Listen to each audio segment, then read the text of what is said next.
Welcome, ladies and gentlemen, to Drydock episode 20. And this Drydock episode is going out at the same weekend as our 100th guide, so let's get on. First, a little bit of a clarification with regards to some of the terminology I use in the guides. A few people have picked up in various places that I tend to refer to gun turrets with multiple guns as triple turrets or twin turrets or quad turrets, etc. Whereas the terms could be more accurately said to be 2-gun, 3-gun or 4-gun turrets where appropriate. So what's the difference between a 3-gun turret and a triple turret? Well, basically it comes down to how the guns are installed.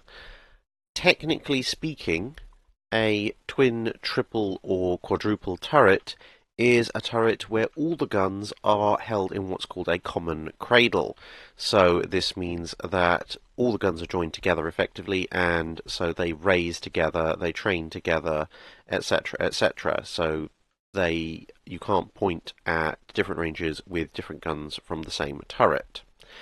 This has advantages and disadvantages, but generally it is held that the superior arrangement is what is technically classified as a 2-gun, 3-gun or 4-gun, where applicable, turret, and these turrets are turrets where the guns are all individually mounted, so you can raise and lower each gun separate to all the others.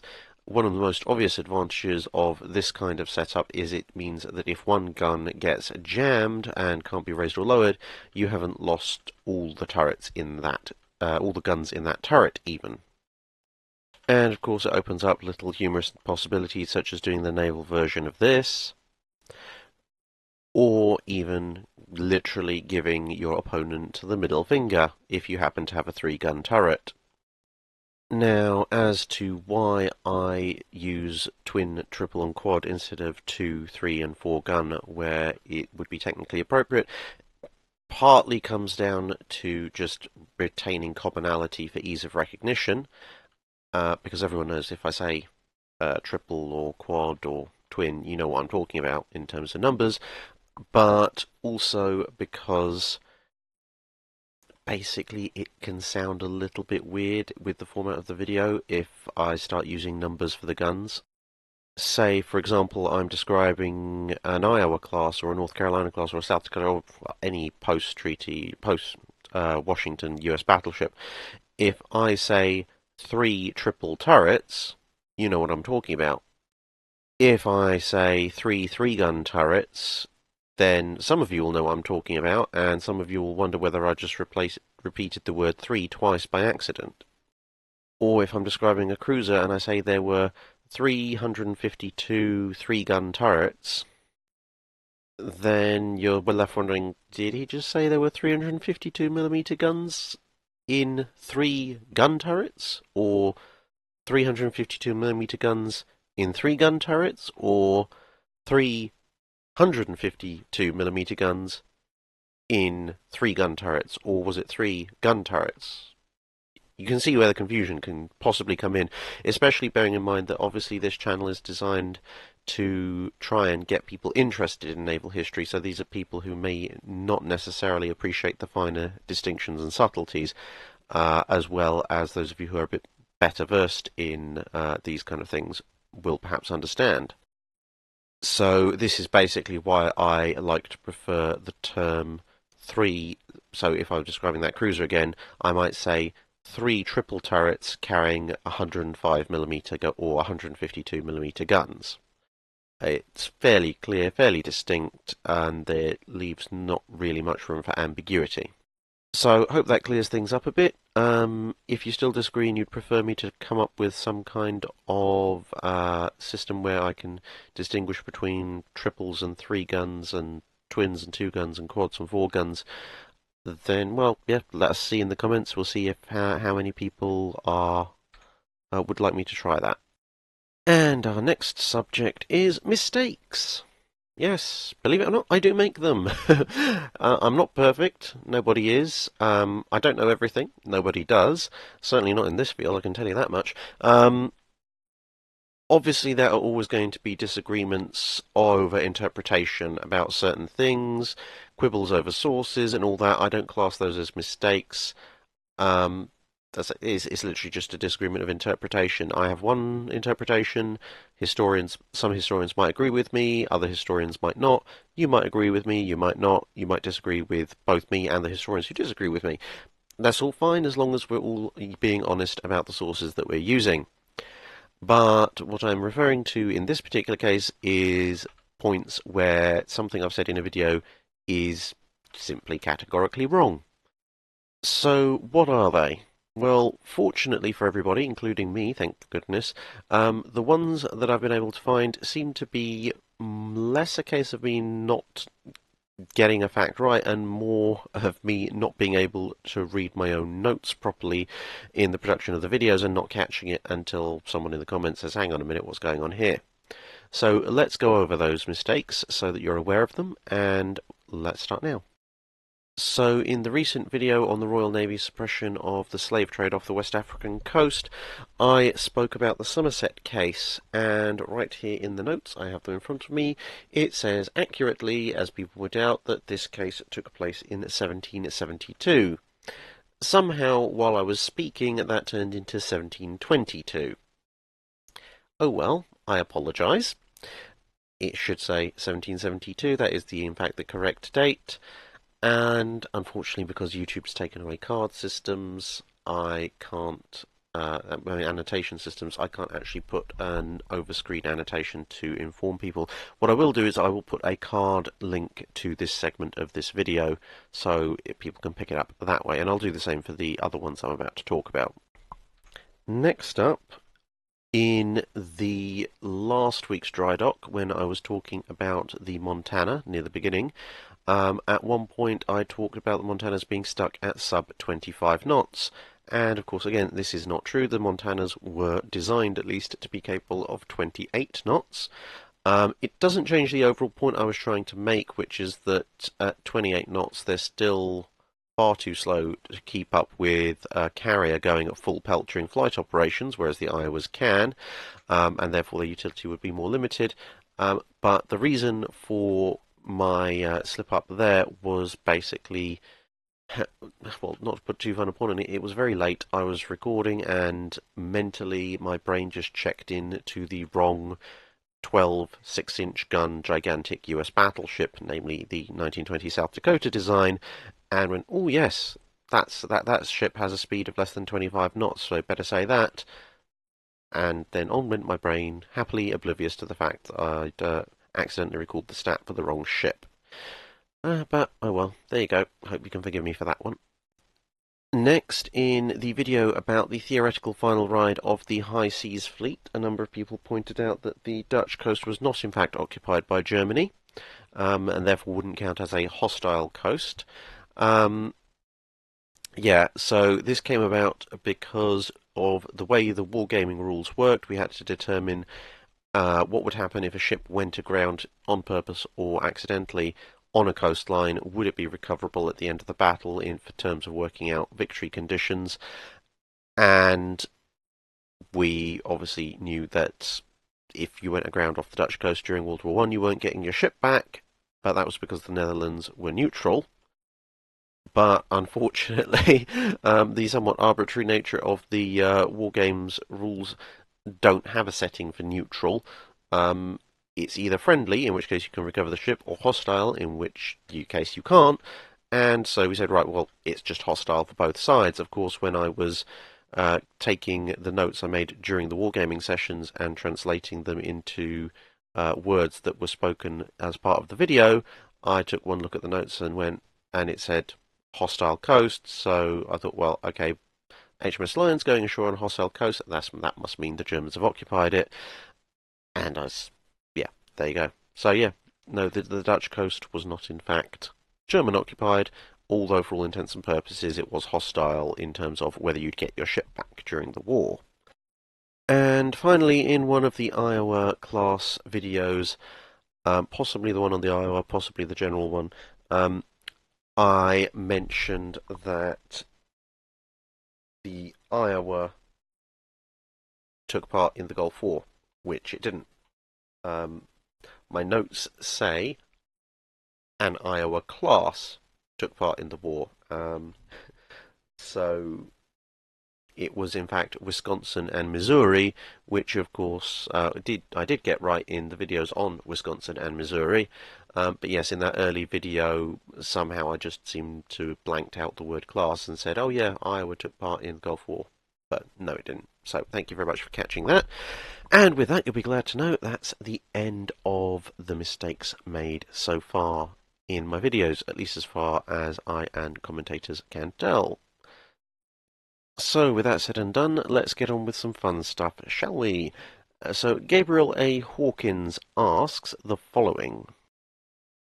So, he discusses my take on the possible Great Anglo-American War of the late 1920s, and he maintains that the war could not have happened for the same reason that it historically didn't happen, and that was that the two-ocean threat of Japan and Britain added to the limitations of the Panama Canal and possibly some British technical advantages in the 1920s would have caused the US Navy to have to split its forces to a point where it could be either isolated in detail or one side or the other could, in the Atlantic or the Pacific, could gain a significant enough victory to force the US to come to terms. And if the US did prevail, the victory would basically be Pyrrhic. As, to be honest, it would be for the other side, because the other side was a lot more exhausted from World War One. So he asked for my observations on this premise. Now, I can understand where you're coming from on the premise, and from a tactical perspective, it does make a certain degree of sense that an Anglo-Japanese alliance would split the US Navy. However, there are a number of issues to take into account. The fact that Britain was economically pretty much exhausted after the First World War meant that they just weren't going to be building that many ships. Yes, they had a numerical advantage, but when you look at that numerical advantage qualitatively, it's less present. Because the Americans have quite a number of 14-inch gunships, most of which are standard type battleships, and the only ships the British have that can really go toe to toe with any of the true standard class are the Queen Elizabeths and the Revengers. Everything else is 13.5 and 12-inch gun down. Yeah, they can take on the American 12-inch gunships and the early 14-inch ships like the New York class, but the quantitative difference, between the standards and the 15 inches on the British side is a much narrower gap. And the Americans also obviously have the Colorado class building. They're ahead of the British on that because the British at the time of the Washington Naval Treaty have only just laid down the hulls of the keels of the G3s, whereas the Americans are well on their way to completing the Colorados. And then when you look, they're obviously building lots of South Dakotas, lots of Lexingtons. Yes, okay, fair enough. The Lexingtons are of dubious value, but there you go. Anyway, the reason that many naval historians reflect on possibility of an Anglo-American war and think it might have been possible is actually basically for similar reasons to what you're talking about, but just looked at from a different perspective. Namely that, yes, an Anglo-Japanese alliance in the early 1920s can probably fight the Americans to a draw in terms of pure naval conflict for the first few years of the war, leaving aside the fact they'd probably bow out for economic pressures later on. But regardless of that, when we're looking at sort of almost pure sandbox scenarios, what most of them are looking at is that by the late 1920s, the UK will have brought, hopefully, of the four N3s and the four G3s, they'll be considering the successor ships. The Japanese would have brought on the Amagis, Kagas, Tosas, whatever you want to call them. And they might even have started on the number 13s, although I'd look very dodgily at that because I don't think the Japanese economy could really even get to finishing the ships I'd first mentioned. But maybe a war effort and all that, maybe they just decide to go all in for it. But the simple fact is that by the time they get to that point, the Americans are going to be building whatever the successors to the South Dakotas and the Lexingtons are, and they're going to be building them in much larger quantities. And that's where the possible trigger for the war comes from the fact that economically exhausted Britain and a Japan with an economy that just can't support a naval race of this scale are going to end up being overhauled and surpassed by the United States Navy, even when their powers combined, at some point in the late 1920s, at which point they have a choice. They either accept second-rate status, which I don't think either of them were going to be prepared to do, or they have to start a war there and then to try and leverage the advantage they have before it disappears to knock the American fleet down to size, so to speak. And in that kind of era of political tension where the enthroned power is looking like it might lose it, that's when they tend to lash out when you look through human history.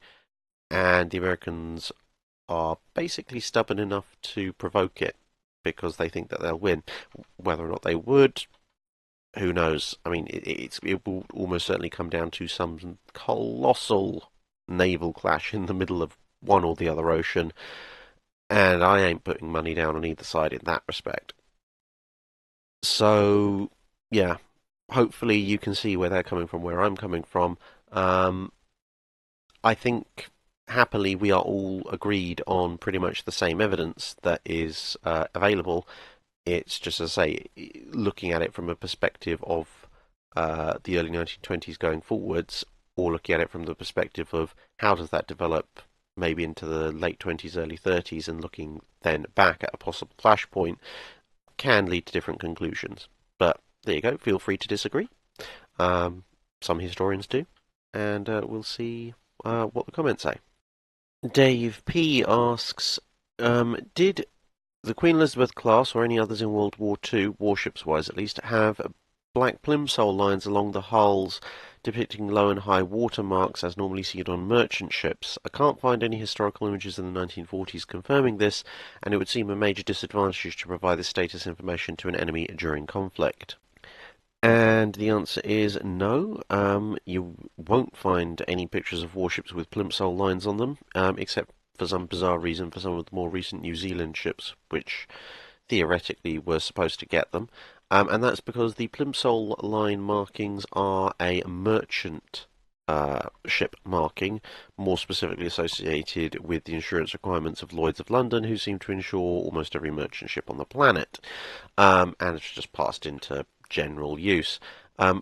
Warships rely on their draft marks to work out whether they've got too much or too little on board, and these are found on the bow and stern of the ship. They're usually marked in feet, although these days you'll also find them marked in meters, and they are traditionally depicted using Roman numerals. So these draft marks, well, you can see them when you're up close to the ship, but if you're in the kind of World War II gunnery, well, let's put it this way: if you can see a draft mark, you're either far too close, or you have found a time-traveling Hubble Space Telescope and strapped it to your rangefinder. DF asks, what do you think was the all-around best cruiser pre and post World War II, and what traits make it so? So, post World War II, it's a pretty easy one actually. I've got to give it to the Des Moines class. They're big, they're relatively well protected, they're fast, they have good anti-aircraft armament, and as for engaging them in surface-to-surface combat, if you're anything other than a battleship, and possibly even then, well, the phrase laughs in 8-inch hellstorm comes to mind. Those auto-loading 8-inch guns, at least as long as they keep working, pretty much hands down give it an advantage over anything else. For immediate pre-World War II, however, the field is a lot more open. I would dismiss the German offerings because the Königsberg Leipzigs are too light, and the Hipper is way too heavy for what it was. Um, the Italians have some nice heavy cruisers, Zara class, etc. The French are just beginning to hit their stride with Algerie, but it's not technically pre-World War II cruiser. Um, so that leaves us with the Japanese, the Americans, and the British. So the Japanese, probably their strongest contenders, but were probably going to be the Takao class. The Americans, pre-World War II, I would say probably their single strongest candidate for best cruiser would all-around cruiser would probably be a Brooklyn class. Um, and for the British, the Town class. Now, of those, one is a heavy and two are light cruisers. I would tentatively discount the Brooklyn class because they ditched torpedoes, and although American doctrine held that torpedoes weren't particularly useful on cruisers, I think the first few battles of World War II in the Pacific rather showed that cruisers with torpedoes had certain advantages over cruisers that didn't, especially when it was long lances. Um, albeit there wasn't a Brooklyn class specifically involved in it. So I think that particular doctrine, although it was sound a few years down the line, maybe not so much at the time. So I discount the Brooklyns, put it up against Towns versus Takaos. Honestly, I'm just gonna toss a coin and say whichever side it comes down on. The Takaos, both sides have torpedo armaments. The Takaos have better torpedoes. Obviously, they've got the long lance. Yes, they're carrying heavier guns. Obviously, they've got 10 8-inch versus the 12 6-inch of the Towns. But on the other hand, the Towns have a much higher rate of fire. So if you're going to throw the two together in a gunfight, I don't know who'd come out on top. And so I would just give him a tie for position of best pre-World War II cruiser. Vladspar95 asks, what was the actual combat viability of coast defence battleships leading up to and during World War II? Wouldn't it have been more effective to build coastal submarines and smaller torpedo boats and mine warfare vessels instead? They asked this in particular because of the Battle of Ko Chang in 1940, where a modern Thai coastal defence battleship was defeated by an old French light cruiser and some colonial gunboats. So basically, I would have to say, with coastal defence battleships, they were still combat viable in going into World War II. One of the best evidences of this is the Kriegsmarine's own analysis of why they didn't want to invade Sweden. And it was pretty much because of their coastal defence battleships. However, the only caveat I put on that is that if you want to have a viable coastal defence battleship, you have to do it right.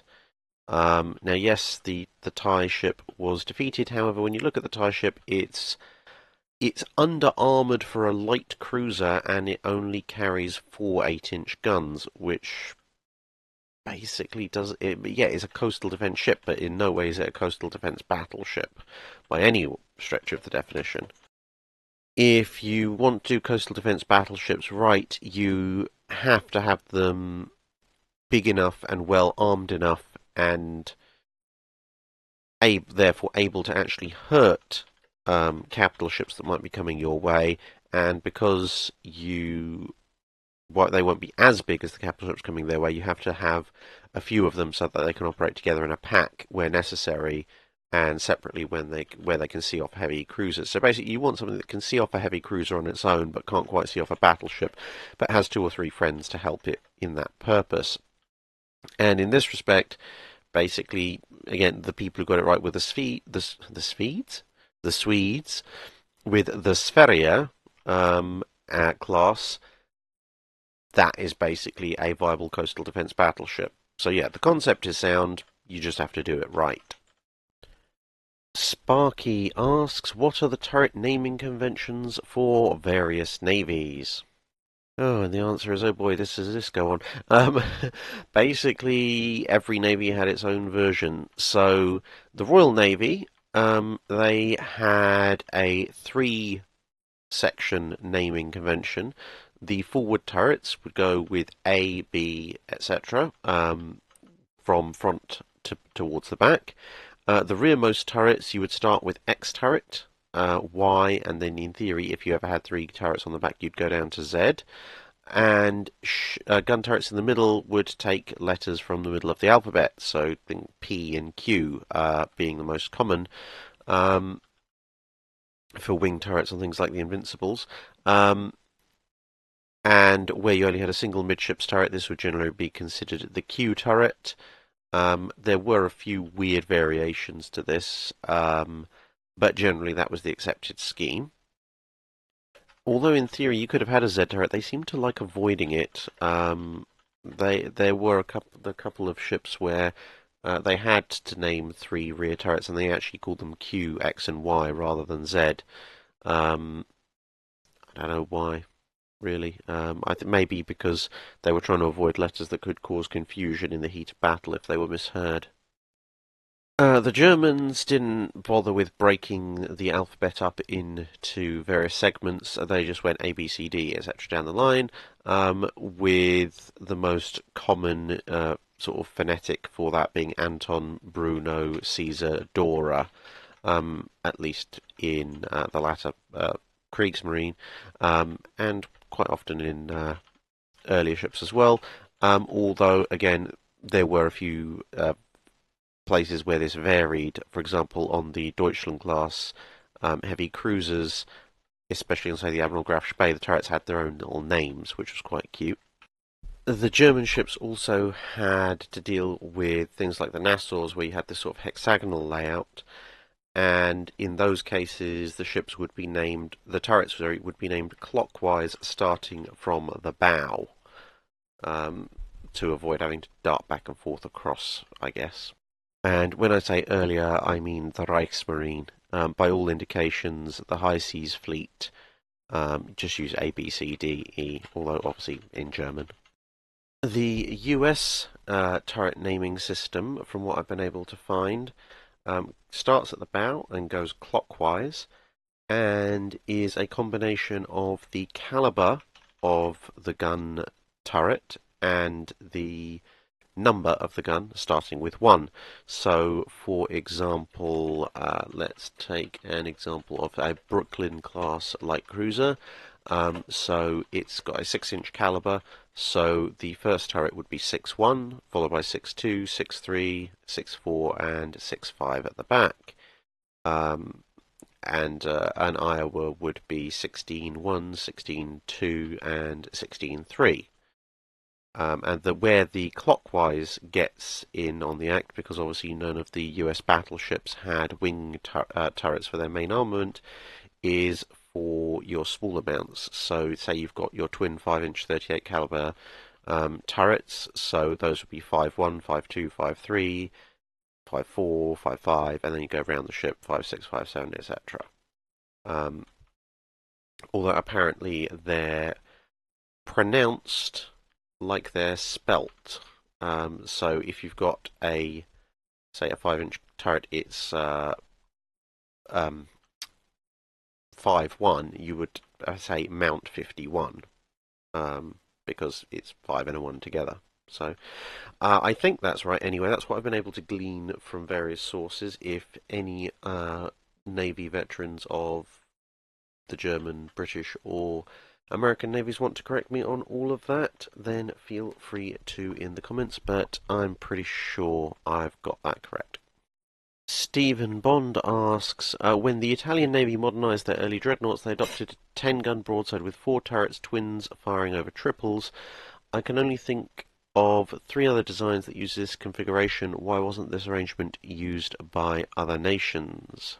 Well, obviously the twins firing over triples, as you mentioned, was used in a few other designs, particularly one of the American Standard classes used it before they went to all triple turrets. But in terms of why this arrangement wasn't used by other nations, basically it's a compromise. It's a compromise design in so much as you're saying, yes, I want as many guns as I can possibly get on here, but I can't quite afford the displacement or stability compromises of having triple turrets all over the place. But I don't want to go with just twins, so I'm going to add an extra gun to my lower turrets and call it a day there. Once displacement and stability increase, and to be honest, adding a gun or two to a ship doesn't need that much as long as you're a good designer, it makes much more sense to just go with all triples or all twins, I guess. Apart from anything else, for commonality of parts, it means that if something breaks, you only need to carry one type of spare, and you can replace all your gun turrets. Again, if something goes wrong, if one of the turrets gets blown up or something, you can just keep a stock of common turret parts, or even common turrets, and just swap them back in and out. And also, to be honest, if you're in the position where you can build a decent triple turret, why use a twin? If you're using the triple turret on the ship already, unless your ship is hilariously unstable, in which case you probably should get a new ship designer. It's basically only when you're right up against the limits of your ship design that you would stick a different number of guns in a turret above the other. That's why you get the twin turret above the forward quad on the King George V, because it should have been three quads, but they cut the upper turret down to a twin in an effort to bring the ship in under the treaty limits, which the British were still trying to stick to, even though practically nobody else was, with the exception of the Americans. Simon Allen asks, can you recommend a good book on the King George V Hood and Nelson class battleships? Contain lots of photos and scale drawings, etc. I'm trying to find photos or drawings of the Hood post 41 refit, and what happened to the King George V superstructure after the catapult was removed. Well, with the Hood post 41 refit, I'd say flipping good luck with that, mate. Finding any official kind of representation of that is pretty damn difficult. But in more general terms, if you're looking at King George V, Hood, Nelson, that kind of era, the two books I would recommend would be Friedman's British Battleships. I think 1906 to 1945 is the tagline on that one. He tends to manage to find the most wonderful pictures and schematics and plans from all sorts of places. There is one other book on British battleships I've got somewhere in this library that has a few pull-out plans of a few of the British battleships that, well, they're obviously sort of A4-ish in height, but they actually stretch out proportionally, which is quite cool. And yeah, no, the D.K. Brown's book, Nelson to Vanguard, does have some line drawings and some nice photos, but if you're looking for full-scale drawings, probably not that, I would say. Um, James Oldfield asks, would you be able to explain how you go about calculating the armour penetration values of different shells or guns? In many ship comparisons, you mentioned the immunity zones of different ships against specific guns. I would love to know how you arrive at these figures. Thanks. Keep doing what you do. Okay, I will. Now, there are two broad ways of going about calculating this. One is to look at historical tests that were performed by various nations when they were either designing battleships or designing new guns. And obviously those are real-world tests, so they tended to actually fire guns at targets and see what happened. So in some ways they're very good, very reliable, but obviously they're also subject to the variances that you can get in real-world tests, and they didn't tend to fire hundreds of shells in a single exercise at the same target. And also, obviously, they are affected by things like random shell quality issues, the weather, and quite often they would be firing over shorter ranges using sub-caliber charges and in some cases sub-caliber guns. So take it with a pinch of salt. But yeah, there are real-world tests to look at. And the other way of doing it is to look at mathematics. There are a number of theoretical sets of formula that can be used to calculate um, penetration of armour by shells, but one of the better ones, and one that's relatively well known, is the US Navy's empirical formula for armour penetration testing, I believe it's called. And if you happen to know about the site navweps.com, that's run by Nathan Oken, he's created a program called Face HRD, it should be pronounced Face Hard, and that program is basically it's an automated version of the USN empirical formula, um, but with various variables regarding quality of armor, types of shells, quality of shells, etc. And so you can plug in, if you can get it working and then understand the very basic inputs that it has, because it's basically almost like running something out of the MS-DOS era, to be honest. But if you can get it working, you can select a shell, a range, an angle, and a target thickness of armor, and it'll return to you with the values of whether or not that shell's going to go through. So generally, when I'm trying to work out an immune zone, I actually do use a copy of FaceHard or Face HRD to run the numbers. You can use various tables and such to get a rough idea of where the immune zone would start, and then you can start plugging things in to find an exact value. Although an exact value is always arbitrary, because the easiest thing to do is just to assume the ships are broadside onto each other, which isn't obviously necessarily going to be the case, which is why I always say with immune zones it's about so and so range, because conditions on the day will affect that.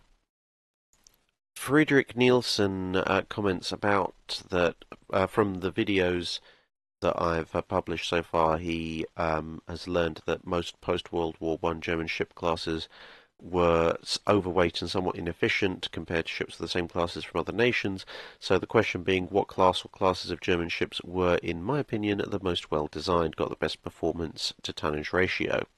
Well, I'd say, given their potential and intended armament, the Scharnhorsts weren't half bad.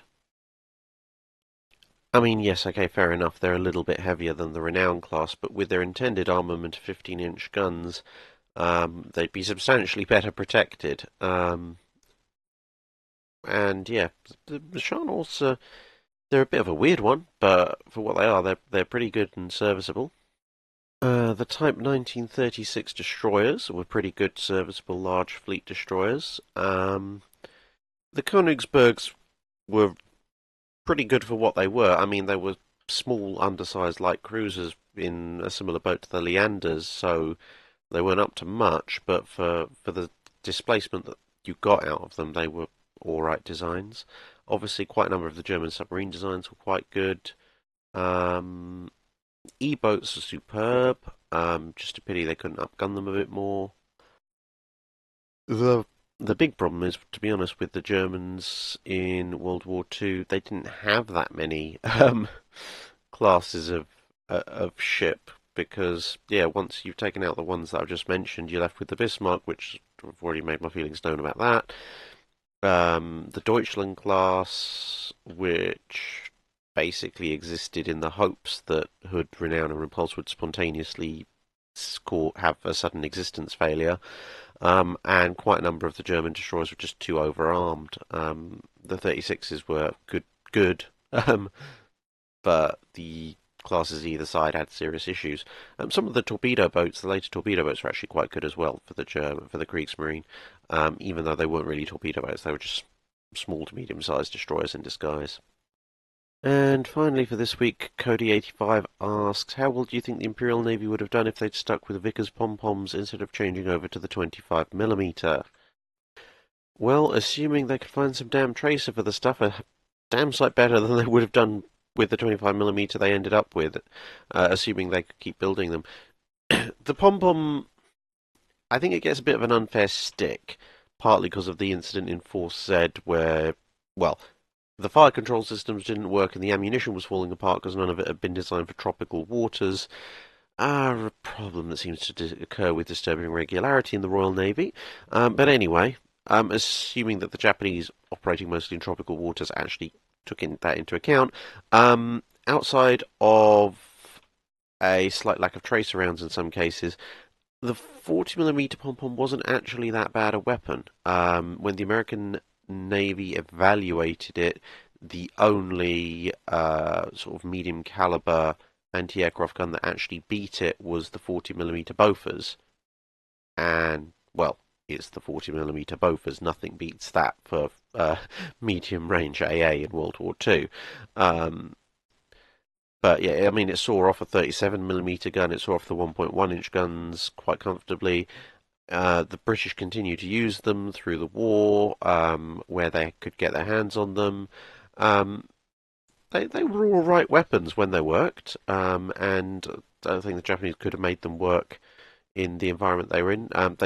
Yeah, if you'd replaced all those ridiculous triple 25mm mounts with twin or quad pom poms, or maybe stuck some octuple pom poms, I mean, it's not going to save them, but they'd certainly have done a heck of a lot more damage to incoming attackers than they historically did. And that brings us to the end of this Drydock episode. Thank you very much for listening, everyone. If you've noticed a slight change to the tone of my voice, unfortunately, I am struggling with an ear, nose, and throat infection at the moment. Don't worry, you can't catch germs through the internet, no matter what other YouTube videos might tell you. You're fine. I hopefully will be fine. It's just going to affect my voice a little bit, probably for the next week or so. Anyway, thank you very much, and see you next time.